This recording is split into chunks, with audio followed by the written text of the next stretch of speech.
Hello, everyone. I'm Ron Gerber, CEO of AngelBeat. So glad that you're joining me for what I think will be a really fantastic and informative video blog interview with Krishna, who's one of the leading technologists at Virtusa. We got involved with Virtusa because several of its clients used to attend AngelBeat events, spoke so highly of their competency, their customer service, and more importantly, their engineering first mindset, that we reached out to them, got them to speak at our events. And I thought I'd take this time to engage with Krishna, have him share a little bit more insights on his background, this company's strategy of always emphasizing technology, and then discuss some of the major issues that their clients are facing and how Virtusa is helping clients of theirs deal with these issues. Hopefully stimulate some thinking on your part for those of you who are watching this video to say, okay, well, that makes sense. I need to call Krishna and his team to see if they can help me in their area. Krishna, why don't we start now? Just give a little background on yourself and the history of Virtusa. And thanks so much for your time. Thanks, Ron. Hello, everybody. This is Krishna Thiagarajan, working with Virtusa. I'm a Senior Vice President responsible for data and analytics capability and service lines, based in Bangalore. Been with Virtusa for slightly more than 3 years now. Okay.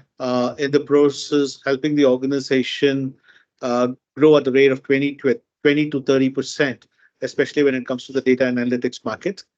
Prior to Virtusa, I was heading the data and analytics practice at Tech Mahindra, much larger practice, much larger scale, where we dabbled around with multiple other technologies. Prior to that, I was with NTT Data, 7 years working in multiple mergers and acquisition scenarios in the data and analytics market. So I would say 25 plus years in data has given me a kind of an approach and a perspective which I felt would be useful as we go through the session. Data is very interesting, as some of you folks are aware Krishna, can you just give a little background on Virtusa itself, just before we get into the details, so people who may not be familiar with them need to understand your unique strategy and perspective? Absolutely. Virtusa is an IT services organization which has been in the market for the last 20 plus years. It was publicly traded till about 2 years back, and after that, with the private equity acquisition that has happened, we have been taken off the market, and now we are in a growth and investment phase. Close to around 30,000 plus employees spread across multiple geographies, North America, Europe, Middle East, Australia, Singapore, APAC regions. That's where our focus is. We have delivery centers across all these regions, plus some nearshore facilities like Canada, Mexico, Poland, Germany, and so on and so forth. There is throughout these 20 years, there has been one string that is consistent in our DNA, and that's our engineering first approach. As early as 2004, 2005, Virtusa has been involved in being active OEM partners for some of the engineering products that are out there.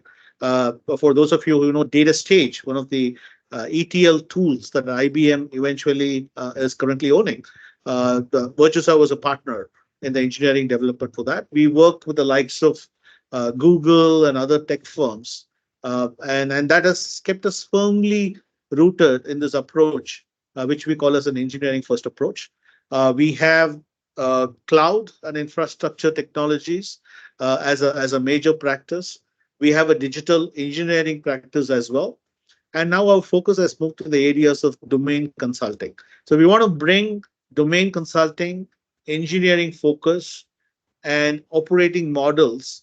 We want to put them to play so that we can give a unique and value-based experience to our customers. Well, one of the things that when we look at the market on behalf of our clients and trying to recruit speakers is what's a little bit unique about Virtusa, and maybe you can comment on this, is you really don't want to be all things to all people.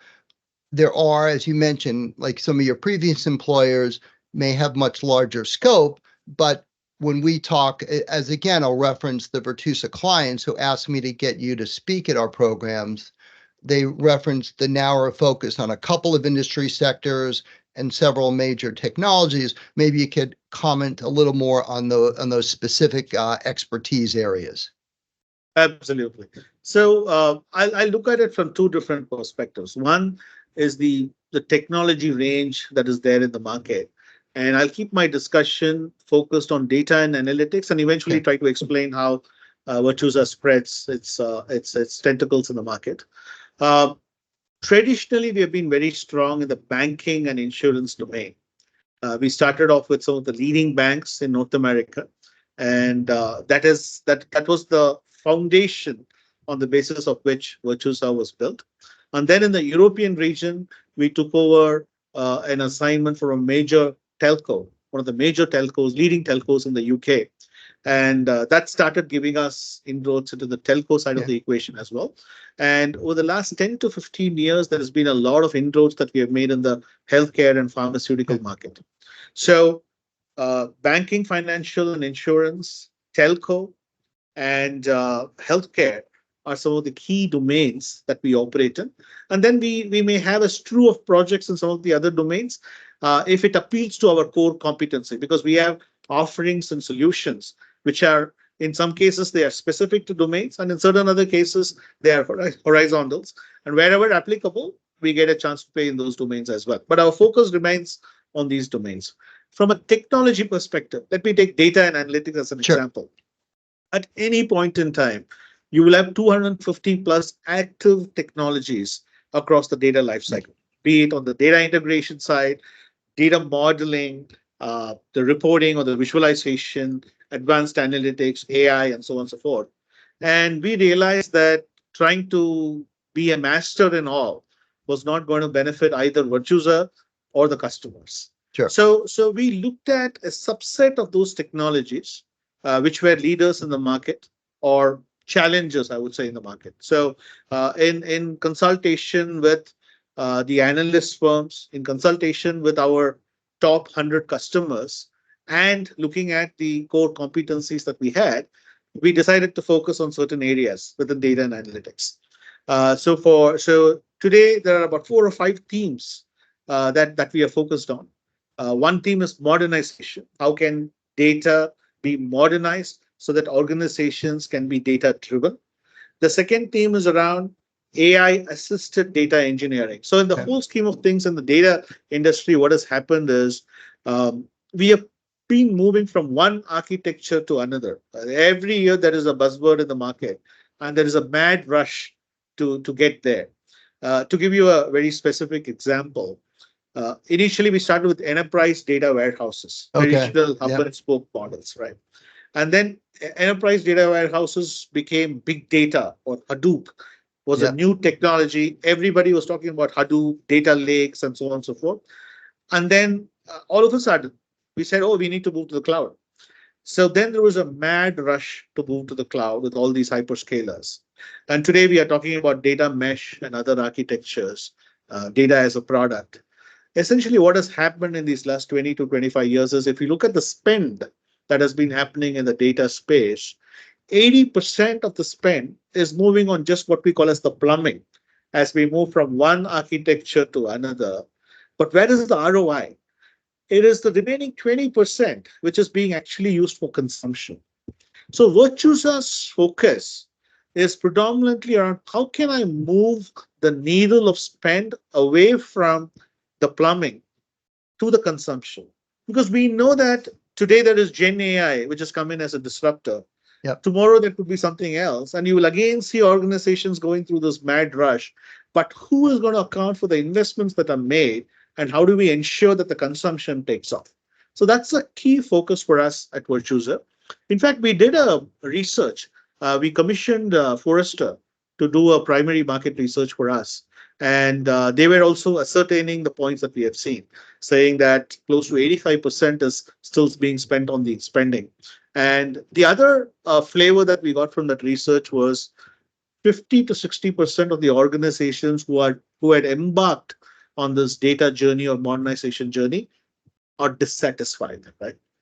So when we came back to the drawing board and what's happening here, all these hyperscalers like the AWS, the Azure, Yep. and the GCPs of the world, they are all doing a fantastic job, and the products are all lining up in the market today.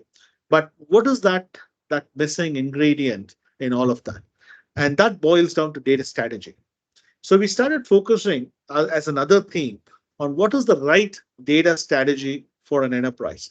And it is never one size that fits all. Just because another organization is going and doing data as a product or self-service or data on the cloud, it doesn't really mean that you need to go down the same path as well. Yep. So ability to understand the business dynamics, ability to tie it to a specific technical architecture that means the most for it, and to be able to have a good execution engine, which we call as a target operating model, is something which we felt should be the key themes in this industry going forward. So we slightly moved the thought process away from technology because technology is a diversion tactic. And what happens in technology is you're always bombarded by multiple new technologies that come in. But if we go back to the basics and start looking at how do I extract value from my data? And how do I ensure that my outcomes are consistent and how an organization can be truly data driven? That gave us a whole new fillip on how to move in this industry. And Now, that's one where thing. our investment and focus are. Now, one thing just to clarify, when you were saying data strategy and getting away from the technology, you're not getting away from your engineering roots. It's still making sure your activities are all based on understanding the technology, but as opposed to, let's say, the cart leading the horse, so to speak, you want to make sure you've got everything lined up and aren't simply aggressively without the right forethought following the latest technology, be it data lake, data warehouse, etc. Is that a clear? Absolutely. Thanks for bringing that point out. And the reason why we call ourselves as an engineering first company is that we have a problem solving approach. And when we look at a problem solving methodology from an engineer standpoint, it is about in order to solve the specific problem, what is the right tool that I bring to the perspective, right? It's like if I have a housefly that I need to kill, I don't need to bring a tank, which is what the markets may be saying. There will be a Yeah, lot of buzz around Gen AI, for instance. Right? Why do I need Gen AI when I can solve it with a simple SQL based yeah. solution, right? That's the engineering first approach, right? Looking at what works best in order to address this problem, and for this organization, for the culture that the organization is currently undergoing, what would be the best fit? Now, one So interesting thing too is when you talked about getting away from being tied to the public markets and now being a privately owned company, we see a lot of the benefits of that. I see that, especially in the world of services where you have to invest in your people, you have to invest in understanding technology. That can be hard to accomplish if you're worried about your team. Okay, it's the end of the quarter. What did you close? We have to report to shareholders. It's a whole different dynamic as opposed to being thoughtful and saying, okay, we need to invest now, not going to pay off this quarter, but it's the right long-term decision. And then you see that reflected in sales growth in 6, 12, 18 months, significantly higher, where again, you're not trying to take shortcuts and just take any project to meet a quarterly goal that's not aligned with your core competency. that's a fantastic perspective that you're bringing into the discussion, Yeah. and this is exactly what our CEO Santosh Thomas talks about as well. We have a solid backing, and there is a plan, and we are working according to the plan. And the plan may or may not yield short-term results, but in the long run, we feel that we are making a difference in the Sure. industry that we operate in. And this plan is all encompassing. One, there is a people aspect to it. So recently, we have been adjudged by the Great Places to Work organization all across all locations. We have been adjudged as a great place to work. Yeah.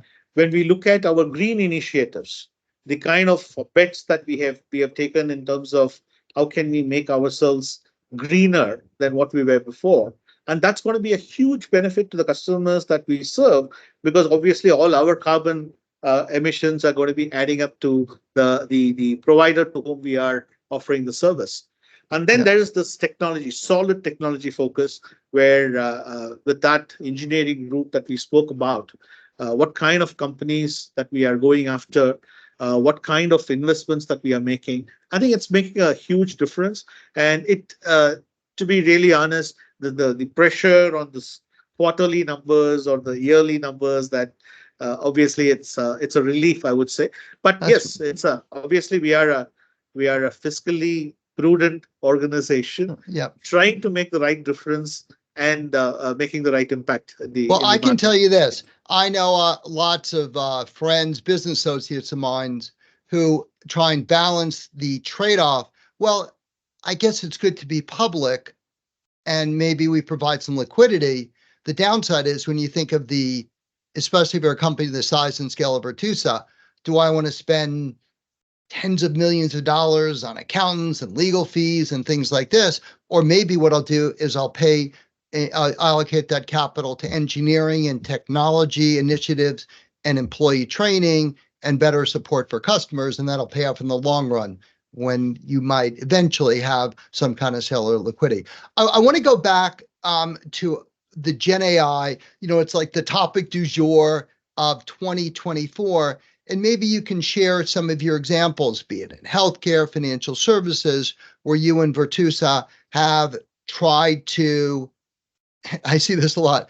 You get calls from your clients and say, "Oh, what do I do? There's Gen AI. My CEO, the board of directors, is wondering what we should do. What's our strategy?" And obviously, that's a key theme in our technology events. But maybe you could say, okay, here's what we did with other clients. Here's the way we tried to prioritize, figure out proof of concepts, greatest ROI, helping your clients understand the human impact of this, because not only is it providing a technology change, it's also a big change in the nature of work and what people do and how do you structure that. So, I think it'd be useful to have some case study anecdotal examples that can hopefully stimulate people thinking. And again, after hearing this, you say, okay, I need to talk to Krishna. You can go to angelbeat.com. You can go to virtusa.com to get follow-ups. But let's hear some of those case studies and anecdotes. All right, you got me going now with that Gen AI. So a year or two back, when I have conversations with customers, 90% of those conversations would be around moving to the cloud. That was the key thing there. Today, 95% of my conversations are around generative AI, irrespective of whether the organizations are invested in Gen AI or not. It is like, all right, what is this about? How can I leverage Gen AI for the betterment for my organization? It's a So little bit like in like 2000 when the internet just started. Everyone's wondering, okay, I got to get on the internet. Now everyone's thinking, okay, I got to get on the Gen AI bandwagon. Absolutely, and it has its potential. As a data and an AI practice leader, I have been working with traditional AI, right? I'm just trying to differentiate between traditional AI and Gen AI. Traditional AI is all about machine learning. How can I use machine learning algorithms in order to extract insights from my data? These are advanced statistical techniques that I use. And as the technology improved, we started looking at models which were actually PhD research theses that happened in the 90s. We were able to bring that to commercialization with advancements in technology, because earlier it was technically not possible to deliver from a commercial perspective as well, because we needed the processing power, we needed the storage power, we needed the tons of data that we had to churn through in order to get to a specific result. But today we have all that. So this is the era where, yes, this is where we can start taking off. And let me still stick with machine learning. So machine learning over the last couple of years has come along a long way, especially deep learning, as we call it, in the areas of image recognition, conversational analytics, where we have been able to do a lot of useful work in that area. Then we started working on a technology called transformers within the sphere of deep learning. And that is what is now called as Gen AI Okay. in the market parlance. And it's essentially about what if I had access to an unlimited set of data and how can I bring those insights to fruition? And when we started looking at Gen AI about a year back, the challenges that we saw upfront were how do I ensure data security when I'm using Gen AI? How do I ensure that my organization assets are protected? That was the first question. The second question is to what extent can I trust the outcome that is coming out of Gen AI? And there are a lot of funny instances that I can quote where you will begin to think, man, what's really happening in this space? And the third was cost associated with Gen AI, which is something which we are not talking about. But when you are going to take something on a commercial or production scale, there is a huge cost associated with Gen AI transactions. Sure. And if all In a sense, Gen AI is just a huge power hungry cloud application. I mean, absolutely, there is a reason why AWS invested in Anthropic, and then Anthropic runs all of its computing on AWS. There's a reason why Microsoft gave OpenAI 10 billion because, oh, right, by the way, that 10 billion is going to come out of one of the pockets of OpenAI and go right back into the pockets of Microsoft when you need their absolutely. computing power. It's that's so you want to be careful about this. And I'm sorry for interrupting, but I want to make sure everyone's aware of the importance of engaging with trusted advisors like Virtusa, because suddenly if everyone's going running all these Gen AI proof of concept tests, all of you have some cloud provider, suddenly at the end of the month, you may get this huge bill because of the computing intensity of Gen AI applications. Now, when you want to create 5-minute videos, Amazon, Microsoft, they've got to generate revenue to fund their purchase of NVIDIA chips and Intel chips. And so just be aware of that. Anyhow, why don't you keep going, Krishna? So, very interesting point, and I just take off from where you left. So there is a tool called Snowflake in the market, and Snowflake has been making been getting a lot of rave reviews. It's been growing, and when it comes to these kind of implementations, it becomes apparent to us that there is a storage cost and there is a compute cost that is associated with these kind of cloud implementations. Yeah. And when you go for such implementations, the FinOps becomes critical because we should, at any point in time, we should be able to measure where our money is going. We shouldn't be surprised by a bill at the end of the month Yeah. saying, okay, here is where your consumption is. Likewise, for Gen AI, we need an efficient FinOps in place, which is going to tell us exactly where we are going with that. And I'll give you a specific example. And this is something that we have been trying out. There are softwares called like Snap Logic, which is a data integration tool. Okay. Informatica is another data integration tool. And these guys have also started investing in Gen AI. Snap Logic has something called as a Snapchat. Informatica has something called as a Claire.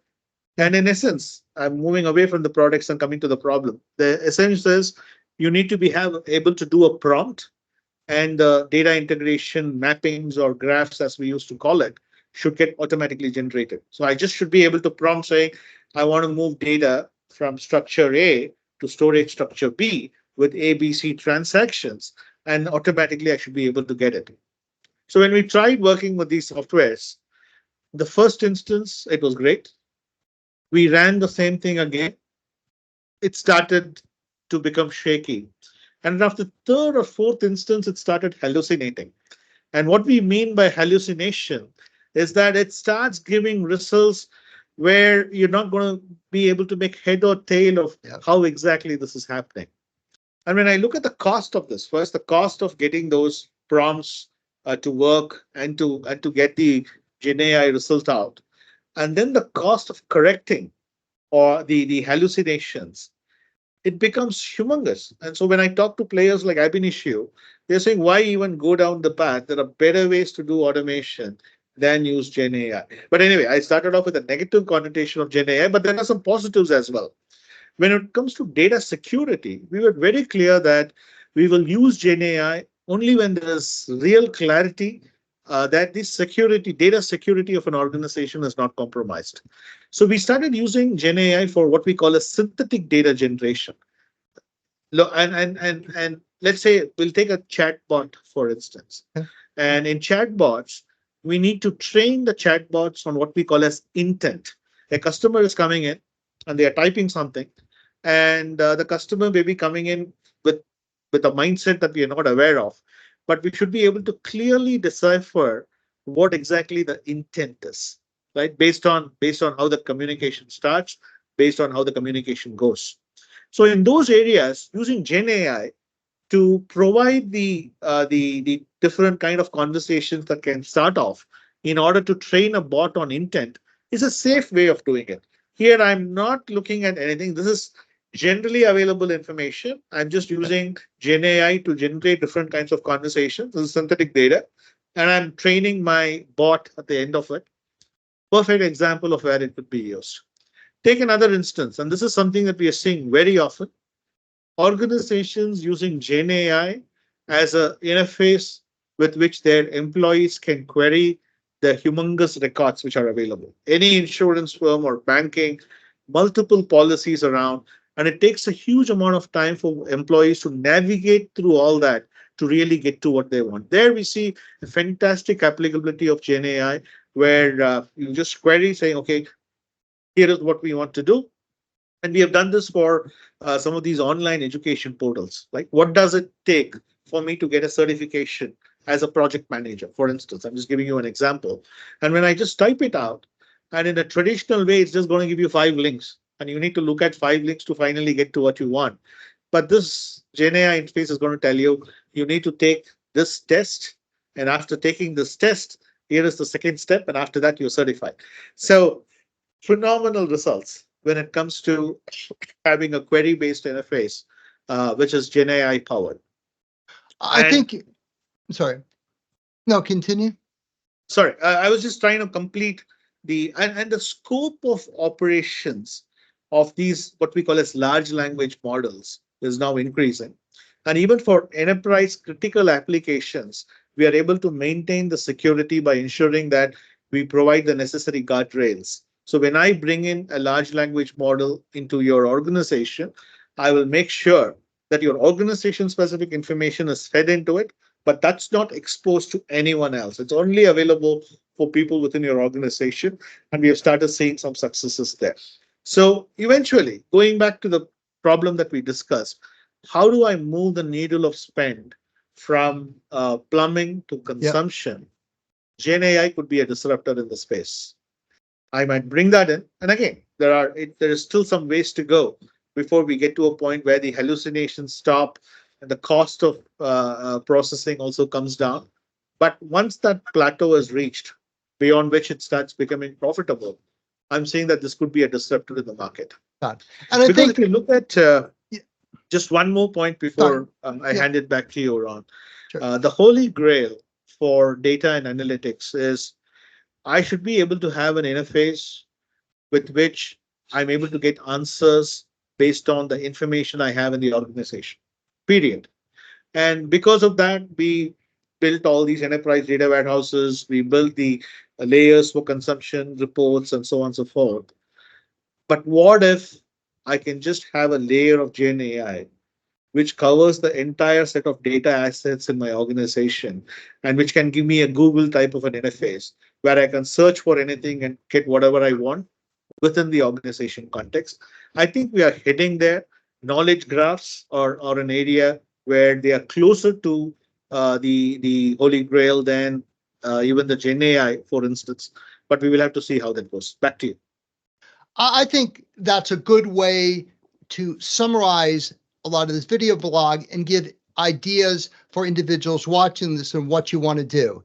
Because I don't know if any of you are like, I'm a big Star Trek fan where you could just talk to the computer and you get an answer, and you've got at least, this going back 50 years ago, but you've got the elimination of data silos. You could pull any kind of information anywhere, and suddenly it's automatically available. And I think that's really the power of what Gen AI can do. It's really an extension of some of these tools that you mentioned, whether or not it's a database, whether or not it's data warehouse, a data lake, a hybrid cloud architecture. There's so many different aspects, either structured, unstructured data, analytical data, text data. And I think, the real value of working with an organization like Virtusa, you need to have a trusted advisor who will just give you a fresh perspective and figure out, okay, how do we get this done?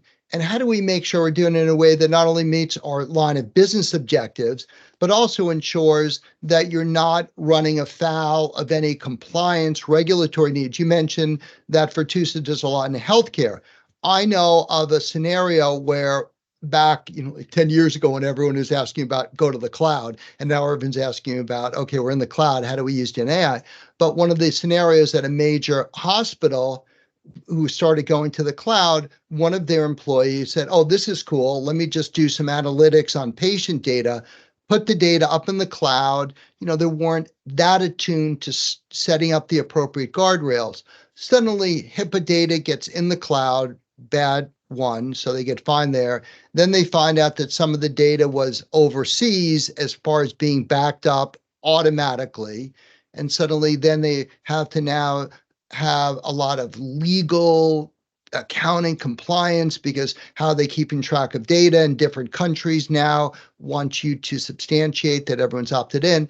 And a seemingly innocuous scenario, let me test out cloud computing to figure out how do we treat our patients better. There's no malicious intent, but the unfortunate impact was ridiculously expensive and time consuming. So, my takeaway for all of you listening to this, you're all seeing the buzz on Gen AI. You've got to be very careful about setting up the guardrails. There's lots of data privacy considerations. Again, there are a reasonable amount of lawsuits going on where content providers are suing some of the LLMs because they're using sensitive or confidential data. How do you make sure you set up the right technical guardrails? How organizations like Virtusa can work with your accounting compliance team, your legal staff to set up complementary guardrails so you can take full advantage of these solutions and make sure that there's not any unintended consequences. Remember that AI is, if I'm Jeff Bezos at AWS or Bill Gates, still owning a bunch of stock, this is like the greatest thing, because AI is so incredibly computing intensive. And to really make AI work, you basically need, the equivalent of a mainframe on steroids in multiple jurisdictions. And what Amazon, Google, Microsoft, Oracle, and Tencent, and Alibaba, and there's only a handful have done, they basically built that mainframe on steroids in the cloud that you can access. And that's part of the reason why, if you probably look back 10 or 15 years, why IBM did not have the initial success with Watson, their big AI platform, is that it was really too hard to do a lot of the capabilities because you couldn't easily access the power of the cloud back then. Absolutely. And another thing is, the onus is also on service providers like us. With AI and Gen AI out there, it's not just applicable to one specific area like data and analytics. It's applicable to intelligent automation. It's applicable to Salesforce, your CRM. So it's kind of ubiquitous across the organization. And the way Virtusa has reacted to this is very interesting. Goes back to some of the investments. So we invested in a program with Kellogg's where we trained close to around 800 employees, and that number could be 10% here or there, certifying them on the usage of AI. Wow. So that's the level of investment that has gone in. And now we are extending this investment to certify people on the best use of generative AI. Because while people think that, yeah, I know about it, that's the usual reaction. Yeah, I know how to work with AI, Gen AI. But when you start double clicking and say, okay, do you really know what you need to do when you start handling these kind of highly, I would say, useful but dangerous things. You need to be Exactly. trained for it. And I think every organization should probably look at how they can train their employees or their workforce to effectively use this Yeah. without harming themselves. That's right. First, you need to train your workforce before you train an LLM model. And by the way, Right. I would probably have never used these same words even a year ago in coming up with this. And that's one of the things I really love about my job is there's all these new concepts. There's things like vector databases I have to be aware of. There's things like RAG as another three-letter acronym that is out there that come to AngelBeat. We'll tell you more about it, or you can go to Virtusa.com, and it's But even rapidly. if you look at Ron, if you look at a simple thing like Gen AI, you have LLMs from the AWS table. You spoke about Entropy and others. You have LLMs coming from Microsoft. Then there are other private LLMs as well. Every product developer or vendor is now having an LLM equivalent of that. This is a problem similar to what I spoke about earlier with 250 plus technology. So here within a specific area, you have so many things to choose from. You mentioned vector databases.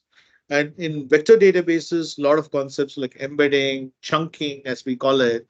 So we need to make it easier and palatable for the end user to be able to look at multiple options and see what really works best for them. So in order to demystify Gen AI, Virtusa has come out with very simple interfaces where you can take a data set, and we have given a choice of 5 or 6 LLMs that they can try on it and really see for yourself what difference does it make, and you can compare Mm. hallucinations that is happening between one LLM versus other. And this tools like this, I think, would make a difference in terms of how to increase the adoption in a expedited and profitable manner, and to be able to ensure that it is yielding value. So just wanted to mention that Got because the every day we are bombarded by so many new technologies out there that this is something that we definitely need to keep watch on. And it's really interesting to listen to this, and want to encourage everyone, if you are interested in getting more expertise, more advice on how do you deploy Gen AI or any other solution, please go to Virtusa.com. You can look up Krishna, or you can go to AngelBeat.com. We will put you in touch with them. But everything is just changing so rapidly, and we want to make sure that you can take full advantage of these solutions. And again, going back to the engineering mindset of Virtusa, it's a little bit of a paradox here, because when you hear what Krishna is saying, we're totally engineering technology driven, but you hear him saying, but we're not going ahead just blindly. And I think that's some of the value that everyone who's listening to this can take advantage of Virtusa, because of their history, their global presence, the issues that they're dealing with in India or Europe or APAC or the States are very similar in this increasingly interconnected world. So I really appreciate your time, Kristen. Is there anything else you want to add? It's Virtusa.com and AngelBeat.com if you want to get a hold of us. Anything else? One aspect that I wanted to share with the audience is we spoke about the importance of strategy earlier. And we are seeing a very, very interesting trend in the industry today. You look at domains like banking, telco, retail, all these companies have eventually become technology companies. We all recognize that they are Yep. technology companies. But we are making a prediction, and we are seeing the signs of it, that technology companies are now going to become data companies. And that is the ability to view the entire organization via the prism of data, and ensuring that every decision that is taken is data driven, right? Not the other way around. You take a decision Yep. and then search for data points to substantiate your decision. But it's actually the other way around. And it's not just about strategic decision making.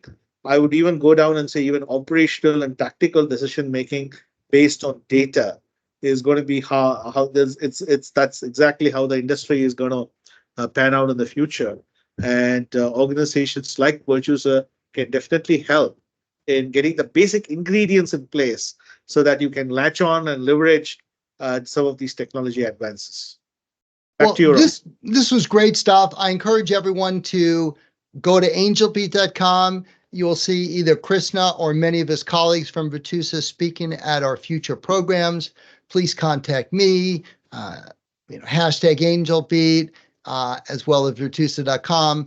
It's very challenging, rapidly changing out there. And we know that many organizations who attend AngelBeat think very highly of Virtusa. And after listening to this, I think all of you can agree why they come so highly recommended. Anyhow, Krishna, all the best, and we look forward to seeing you soon. Thanks a lot, Ron. Looking forward to the next interaction.